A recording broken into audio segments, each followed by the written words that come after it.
সারি ও ইফতারে কোনো দোয়া আছে কিনা? সারি এবং ইফতারের দোয়া আছে, বিশেষ করে ইফতারের দোয়া আছে, সারির জন্য আলাদা কোনো দোয়া নেই। ইফতারের দোয়া হলো বিসমিল্লাহ বলে ইফতার শুরু করবেন, আর ইফতার করার পরে দোয়া করবেন যাহাবাজ জামা ওয়াবতাল্লাতিল উরুক ওয়া সাবাতাল আজরু ইনশাআল্লাহ। যাহাবাজ জামা ওয়াবতাল্লাতিল উরুক ওয়া সাবাতাল আজরু ইনশাআল্লাহ। আল্লাহুম্মা লাকা সুমতু আলা রিজকিকা আফতারতু, এটাও হাদিসে আছে। কিন্তু এই যাহাবাজ জামা ওয়াবতাল্লাতিল উরুক ওয়া সাবাতাল আজরু ইনশাআল্লাহ যেটা বলেছি, এইটা বেশি অনেক হাদিসগুলোতে আছে এবং সনদের দিক থেকে অনেক বেশি স্ট্রং, অনেক বেশি প্রসিদ্ধ এবং অর্থটা বেশ চমৎকার। যাহাবাজ জামা মানে হলো আমার ক্লান্তি দূর হলো,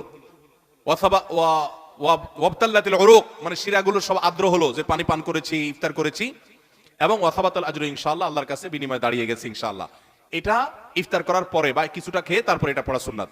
যাহাবাজ জামা ওয়াবতাল্লাতিল উরুক ওয়াসাবাতাল আজরু ইনশাআল্লাহ। আর ইফতারির একবারে শেষের দিকে আপনার এই ইফতারের শেষের দিকে বা ইফতার শেষ করে তারপর এটা পড়বা। সাহরির জন্য আলাদা কোনো দোয়া আছে বলে আমার জানা নাই, তবে ওইটা দোয়া কবুলের সময় সাধারণ যে কোনো দোয়া আল্লাহর কাছে করবো।